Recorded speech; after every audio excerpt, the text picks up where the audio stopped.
YouTube audience. Welcome back to Nerdword Order's 31 Days of Halloween.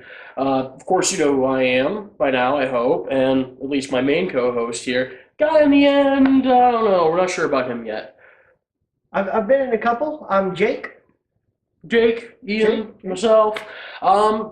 Today we actually are reviewing something. It just occurred to me how old the movie was as we were watching. I think I even brought it up and had to look it up. So we're reviewing Wes Craven's Scream. So this was the biggest revitalization of the slasher franchise, I think. Especially at that point, because the mid to late 90s, that had almost completely just faded away. We didn't have the 80s craze of slasher films like Freddy and Jason and whatnot. I hadn't seen it in a while. I mean, Yeah. I've seen it before, but it's been a while since I've watched it again, and it holds up. I enjoyed it. Yeah, and that's what's really good about it is the fact that because it did so well when it first came out, it especially holds up now, I think. Because at this point now, the rules of horror movies have changed again. The way we even get horror movies in theaters and the product we get is completely different. And to some extent, it's because of Scream. And I think at the same time, it's also thanks to Scream that we've even still got horror movies. Because it felt like maybe at this point we wouldn't have them if we didn't have something that changed that formula a little. Do you think it would be lost on a younger generation then? Because it changed, or it's changed since? To an extent, I almost argue yes and no. What I think it does is it acts as the new benchmark for that younger generation. So previously, like when Ian and I were talking about horror movies we first watched, they're much earlier horror movies. And specifically with me, it's those 80s slasher films that I especially got into. Whereas younger audiences now, the horror movie that their older siblings probably showed them first would be something like Scream. And that's why the outfit's still iconic. Honestly, it's getting to the point where it's easier to find a Scream costume, a Ghostface costume, than it is to find, say, even a good Jason costume in a Halloween store. Of course, those tropes are still there. You know, you still have the iconic hockey mask and machete and stuff, but it's not nearly as prevalent. You had said that it would be great to have a horror movie where you've got a survivor guy instead of a survivor girl, and this kind of is that. And they bring that up when Randy, was it? Yeah. Is thought to have been killed. He's like, I never thought I'd be so glad to be a virgin. Yes, I would yes. be dead otherwise. And that's great because he had so much to the storyline. For one, for being the survivor guy, which is a rule change. Two, because of the self-awareness in earlier scenes, which there's no way to get around it. That was obviously crafted to be that way. That was something that once they had Jamie Kennedy cast, they're like, all right, we have to put this scene. It's just too good not to put this in there. But there's a couple other scenes like that that are really, really just good self-aware scenes. Just, for instance, it was right before that. It was a particular scene with the kids that Jake had talked about was very self-aware. The scene when they're all sitting there watching the movie, and what they're talking about happening in the movie is mirroring what's going on Exactly, in the other room. yes. Yeah. And it's great. There's no other movie, I feel, up until that point that's quite like Scream. Scream really captures that. They go wild with it in all the subsequent movies, and I think, honestly, at some point we're going to at least have to touch on the fourth film, especially because of how it pertains to what we're doing right now, which is the fourth film is entirely about YouTube, essentially, and being YouTube famous.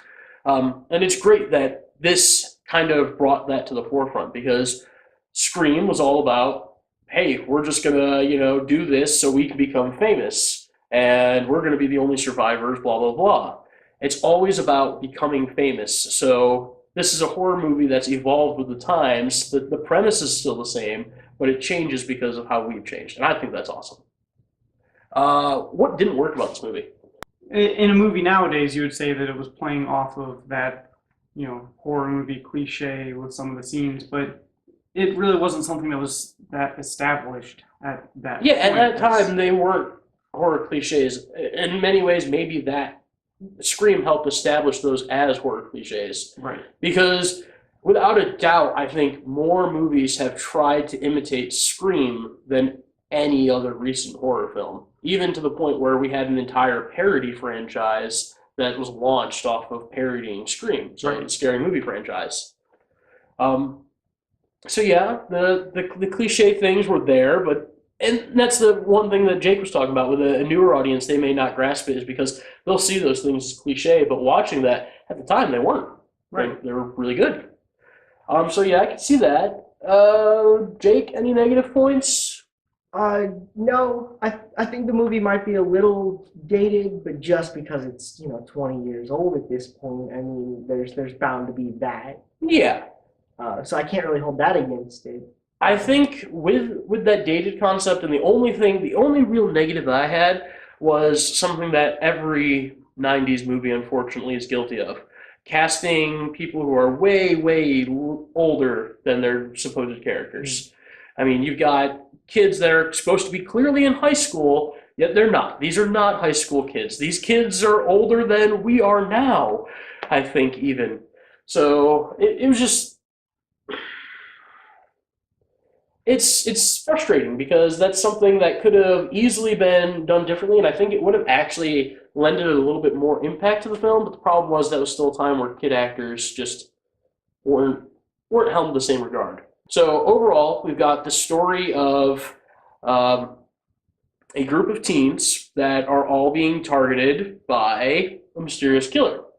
It starts off with just an extra friend who's kind of like out of the circle. They all know this person. They've been friends with this person. And once that person dies, it becomes a domino effect. But the mystery, the little, figuring out who the survivor girl is, I think they did a good job of making that not so direct. Like, obviously the movie's about Sydney, but they took a little bit of time to establish that. And I think it's a pretty good story overall. Like, once you get to the end, and even you, Jake, were saying, once you see the end of the movie, some of the scenes are especially sick because you think about just how much psychological torment these killers put her through. And I think that still holds up really well because there are not a lot of other movies like that where the torture is purely psychological. Almost at no point do the killers really lay their hands on her until the very end of the movie. When they're chasing her earlier, they're shaking things and rattling things to scare her, but they don't actually hurt her. So this is definitely one where it's all about shaking the person up and scaring them to the point of being afraid they're going to die before actually killing them. And I like that. Well, and in the main character's case, it seemed like it was a lot of build-up and payoff at the end rather than simply shaking her up. Yes, it was good. It was good payoff. It's not like some of these more shock-based horror movies. One that I can think of in particular would be The Strangers. I don't know if you guys have seen The Strangers, but The Strangers does a lot of that really shock, just trying to shake the characters up for one scene, and it's great. But the problem is it jars the audience a little bit too much. I feel. In this way, you see that the character's getting shaken up. You see that it's affecting the character's judgment throughout the movie, but it's subtle enough that nothing's so over the top it takes away from the story. Whereas there's other movies where we're getting blinded with like chainsaws making sparks against cars for no reason. So I'm glad that this isn't one of those over the top things. There's more subtlety here. What about the killer design? Because this was a unique killer. There was no Ghostface up until this movie, so this is the first time in a long time we see a new character established. Yeah, and I mean, I don't know that it's necessarily that original of a character because it is, something that they were taking a generic Halloween costume. It's still an original concept in terms of having them as that, but on the basis of it, it's the equivalent of going out, grabbing any random Halloween costume and shooting a film using that. Yes, I do agree. But at the same time, it's also an homage to specifically Halloween. Because Halloween, they make a big deal in the beginning of the movie after Michael robs the store, actually gets his mask. How, it's just a basic mask taken from a Halloween store. They even say in Scream, this is just a basic costume that you can get in any shop around here. So you're right. It's not particularly unique. It's just like anyone could get a costume. But this particular costume, it became iconic after this. I mean, there's even, like I said, it's still popular as the Scream costume, but it also spawned something else, which is the voice changer craze. And without a doubt, I would say that the voice from Scream is probably the most iconic thing, and it definitely helps. If we had the same movie, but instead of having the voice, we just had like someone trying to talk through the mask, or if the voice had even been any different, if it had been any change in tone, I don't think it would have worked. The idea of motives are relevant, because that's another big thing with this movie. Well, and they say that, but I mean, the primary killer, the one who is for the most part behind everything, did have a motive. Oh, absolutely. And he did have a motive, and he was very begrudging to reveal that motive. But that I think it's more important to actually ask the question: is are motives important? Is it more important for there to be a motive, or is it actually scarier when there isn't a motive? Honestly, it depends. It could go either way depending on what the motive is. Do you think until the end he didn't realize he had a motive? To an extent, I almost do. I know he had his reasonings for what he did prior to the beginning of the movie, which gets explained, which is part of his motive. But I think to a certain extent, it was more just fun. It was the idea to see if they can get away with it. It wasn't even a motive. It was just about, let's see if we can actually do this.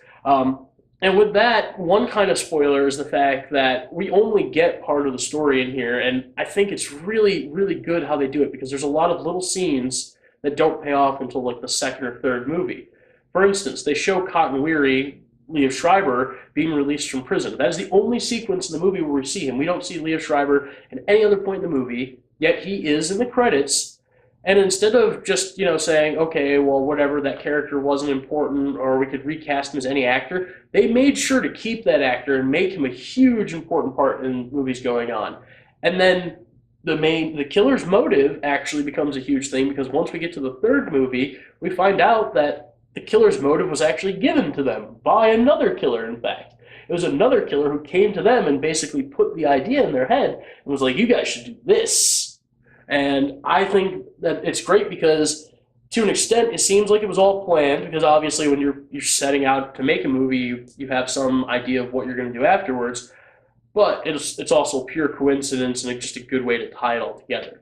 What are we going to rate this one? I know we haven't said a whole lot about it, but it's hard to say a lot about this and not spoil it. I think everybody needs to just sit down and watch this movie because of what it does. And with that in mind, I say it's a 7 out of 5. 7.5 movie overall, because it needs to be watched because it's important, but it's not exactly the most exciting film in the world. I'm sitting at an 8. Anyone who hasn't seen it needs to see it, and it would be exciting at least for a first-time watch. Yes, first-time watch is exciting, and maybe that might be part of my problem. I might have a little bit of bias here just because I've seen it so many times.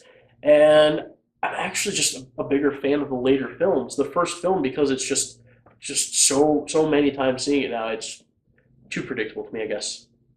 Jake, what about you? What are you going to give this one? I'm also going to give it an 8, just because it was a little dated, but I thoroughly enjoyed that it keeps up this intensity level, and the simplicity of the killer design is something I really enjoyed. The use of music. And the use of Easter eggs in this movie. I almost completely forgot them, and it's because I don't want to talk about them too much, because I want people who are big horror fans to find those Easter eggs. But I'm just sitting here, and as you guys were saying an 8, and why you guys were saying an 8, I was sitting there thinking about those particular Easter eggs and the particular use of music in this. So honestly, you know what? I'm going to change mine to an 8 as well. I'm going to say a solid 8 across the board, because it is thoroughly enjoyable. And there's a lot of little things for horror aficionados to really pick at in this movie. All right, guys, you know the drill. If you liked it, give us a thumbs up. If you didn't like it, thumbs down. But tell us in the comment section below why you didn't like it. And, of course, the biggest favor you could do for us is to subscribe. Stay safe and have a happy October.